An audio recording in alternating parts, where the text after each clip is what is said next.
Good morning. Welcome to my mini vlog. ಇವತ್ತು ನಾನು ಸ್ವಲ್ಪ ಬೇಗನೆ ಎದ್ಬಿಟ್ಟಿದ್ದೀನಿ. ಟೈಮ್ ಇನ್ನೂ 5 ಗಂಟೆ. ಸೊ ಬೇಗ ಎದ್ದರೆ ಕೆಲಸಗಳೆಲ್ಲ ಬೇಗ ಬೇಗ ಆಗುತ್ತೆ ಅಂತ ಬೇಗ ಎದ್ಬಿಟ್ಟೆ. ಒಂದು ಗ್ಲಾಸ್ ಬಿಸಿ ನೀರು ಕುಡಿದು ನಾನು ಡೈಲಿ ರೊಟೀನ ಶುರು ಮಾಡ್ಕೊತೀನಿ. ಆಚೆ ಬಂದು ಫ್ರೆಶ್ಶಾಗಿ ಸ್ವಲ್ಪ ಗಾಳಿ ತೊಗೊಂಡು ಹೊರಗಡೆ ಎಲ್ಲ ಕ್ಲೀನ್ ಮಾಡಿಕೊಂಡು ಕಸ ಎಲ್ಲ ಗುಡಿಸಿ ನೀರು ಹಾಕಿ ರಂಗೋಲಿ ಬಿಡೋ ಅಷ್ಟರಲ್ಲಿ 40 to 45 ಮಿನಿಟ್ಸ್ ಬೇಕು. ಸೊ ಹಾಗಾಗಿ ನಾನು ಬೇಗ ಇದ್ದರೂ ಸಹ ಅಕ್ಕ ಬೇಗ ಇದ್ದರೂ ಸಹ ಹೊರಗಡೆ ಸ್ವಲ್ಪ ಬೇಗ ಕ್ಲೀನ್ ಮಾಡ್ಕೊಂಡು ಬಿಡ್ತೀವಿ.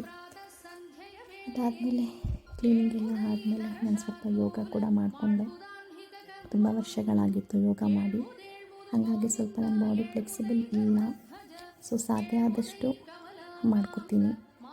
ಸ್ವಲ್ಪ ವರ್ಕೌಟು ಯೋಗ ಎಲ್ಲ ಮಾಡಿಕೊಂಡ್ರೆ ಫುಲ್ ಡೇ ಎನರ್ಜಿ ಆಗಿರ್ಬೋದು ಅಂದ್ಕೊಂಡು ಅಂತ ಸ್ವಲ್ಪ ಯೋಗ ಕೂಡ ಮಾಡಿಕೊಂಡು ಹೊರಗಡೆ ಹೋಗೋಕ್ಕಾಗಲ್ಲ ಅಂತ ಮನೇಲಿ ಸ್ವಲ್ಪ ಟೆರೆಸ್ ಮೇಲೆ ವಾಕಿಂಗ್ ಕೂಡ ಮಾಡ್ಕೊತೀನಿ.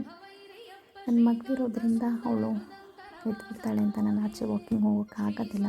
ಹಾಗಾಗಿ ಮನೆ ಟೆರೆಸ್ ಮೇಲೆ ಒಂದು 5 to 10 ಮಿನಿಟ್ಸ್ ವಾಕ್ ಮಾಡಿಕೊಂಡೆ. ಆಮೇಲೆ ನನ್ನ ಮಗಳು ಮಲಗಿದ್ದಾಳೋ ಎದ್ದಿದ್ದಾಳೋ ಅಂತ ಒಂಚೂರು ನೋಡಿಕೊಂಡು ಬಂದೆ. ಅವಳು ಇನ್ನೂ ಮಲಗಿದ್ಲು. ಸೊ ಹಾಗಾಗಿ ಡಿಸ್ಟರ್ಬ್ ಮಾಡ್ತೀರಾ ಸೈಲೆಂಟಾಗಿ ಸ್ವಲ್ಪ ಕೆಳಗಡೆ ಬಂದು, ತುಂಬ ದಿನ ಅಂದರೆ 2 ದಿನ ಆಗಿತ್ತು ಬಿಸಿಲನ್ನ ನೋಡಿ. ಸೊ ಹಾಗಾಗಿ ಬಿಸಿಲಲ್ಲಿ ಕೂತ್ಕೊಂಡು ಸ್ವಲ್ಪ ಲೆಮನ್ ಟೀ ಕುಡ್ಕೊಂಡು ಸ್ವಲ್ಪ ಟೈಮ್ ಸ್ಪೆಂಡ್ ಮಾಡಿದೆ. ಅದಾದಮೇಲೆ ನಾನು ಸ್ವಲ್ಪ ತಿಂಡಿ ರೆಡಿ ಮಾಡಿಕೊಂಡೆ.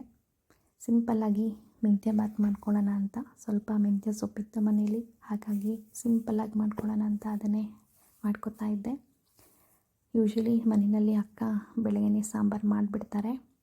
ಅವರಿಗೆ ಅನ್ನ ಮುದ್ದೆ ಸಾಂಬಾರು ಇರಲೇಬೇಕು ಬೆಳಗ್ಗೆನೇ. ಹಾಗಾಗಿ ಸೊ ನಾನು ಏನು ಬ್ರೇಕ್ಫಾಸ್ಟ್ ಮಾಡಿರ್ತೀನಿ ಅದೇ ಬ್ರೇಕ್ಫಾಸ್ಟ್ ಅವರು ಬಾಕ್ಸಿಗೆ ತಗೊಂಡು ಹೋಗ್ತಾರೆ.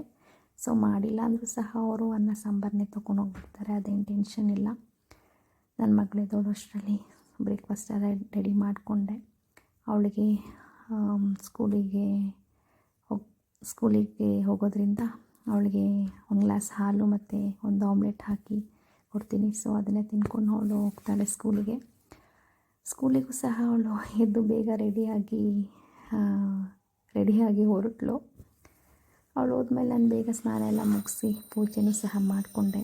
ಸ್ವಲ್ಪ ನಾನು ನಮ್ಮ ಹಸ್ಬೆಂಡ್ ಹೊರಗಡೆ ಹೋಗಬೇಕಾಗಿತ್ತು, ಹಾಗಾಗಿ ಬೇಗ ಪೂಜೆನೂ ಸಹ ಮಾಡಿಕೊಂಡೆ. ನಾನು ಪೂಜೆ ಮಾಡೋದ್ರಲ್ಲಿ ನನ್ನ ಮಗಳು ಸಹ ಬಂದ್ಬಿಟ್ಲು ಸ್ಕೂಲಿಂದ. ಸೊ ನಾನು ರೆಡಿ ಆದೆ. ಆಮೇಲೆ ನಾನು ನಮ್ಮ ಹಸ್ಬೆಂಡ್ ಹೊರಟ್ವಿ. ತುಂಬ ಜೋರು ಮಳೆ ಬರ್ತಾಯಿತ್ತು, ಹಾಗಾಗಿ ಅವಳನ್ನ ಅಮ್ಮನ ಮನೇಲಿ ಬಿಟ್ಟು ನಾನು ನಮ್ಮ ಯಜಮಾನ್ರು ಹೊರಟ್ವಿ. So thank you so much.